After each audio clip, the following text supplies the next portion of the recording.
Oui, bonjour, je me présente, je m'appelle Odette.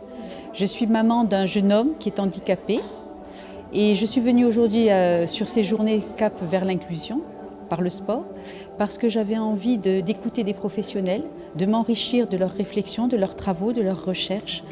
Et en effet, ça a été le cas, vraiment des journées très intéressantes où j'ai appris beaucoup de choses, des choses qu'on ressent, qu'on perçoit par rapport au sport et à l'inclusion par le sport. Mais là, avoir des mots posés, des réflexions, des théories m'ont beaucoup enrichi. Voilà, et la qualité aussi des témoignages, des professionnels. Et puis je crois que globalement, ça a été une réussite. Et je vais repartir de ces journées-là avec beaucoup de réflexion, beaucoup d'enthousiasme aussi, parce que je me rends compte que c'est un domaine, l'inclusion par le sport, qui est en devenir. On l'a bien vu sur certaines interventions, sur cette progression progressivement dans la société d'inclusion, des femmes, des minorités, maintenant des handicapés. Et je pense que ça va dans le bon sens et je souhaite que ça aille dans ce sens-là. Voilà.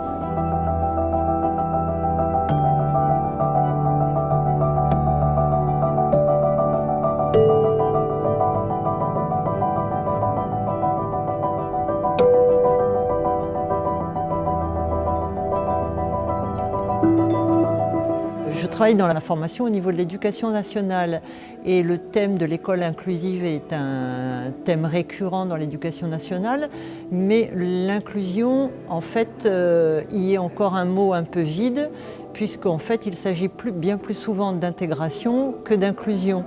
Donc cette thématique qui est développée sur le sport inclusif et sur la pérédance en particulier, dont j'ai parlé avec une des organisatrices, et dans laquelle je retrouve beaucoup plus la dimension d'une inclusion qui est effectivement dans le partage et ce qu'on vient d'entendre sur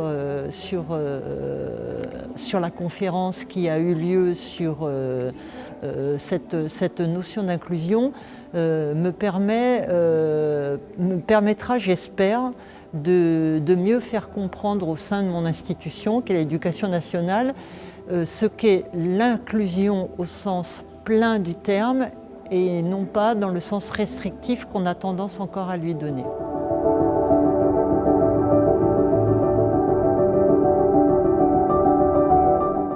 La vie quotidienne est hyper compliquée et effectivement, lorsqu'on est entre personnes autistes, étant autiste moi-même, la compréhension est beaucoup plus évidente et il y a beaucoup de choses qu'on n'a pas besoin de se dire.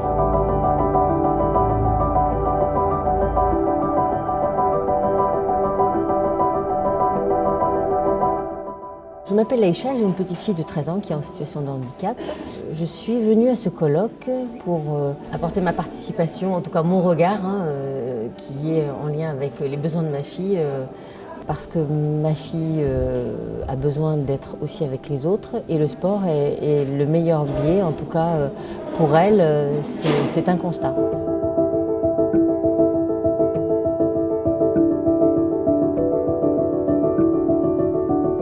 Un psychologue, j'ai déjà fait l'expérience de participer à des colloques et des congrès et que c'est toujours important de prendre ce temps de pause dans le quotidien, de rencontrer d'autres personnes, de se laisser surprendre pour repenser les fondements de nos pratiques.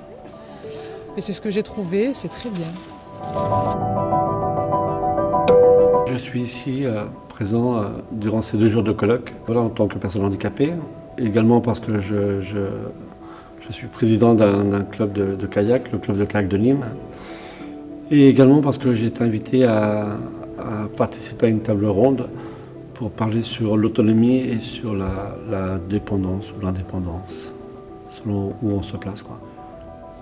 Je vois que voilà, qu'il y a des gens qui sont intéressés à vouloir faire avancer le sport inclusif, qui se donnent entièrement pour que les choses avancent. Parce que souvent on se dit, tiens, il y a les politiques, il y a ceci, il y a cela. Alors c'est vrai que ce sont eux qui ont l'argent, mais je pense que derrière tout ça, il y a également l'humain. Et si on s'entraide, si on se donne la main, je pense qu'on peut avancer, on peut aller très loin et faire avancer le fait que toute personne, entre guillemets, peu importe l'handicap qu'elle aura, elle pourra participer, entrer dans un club et pouvoir faire du sport.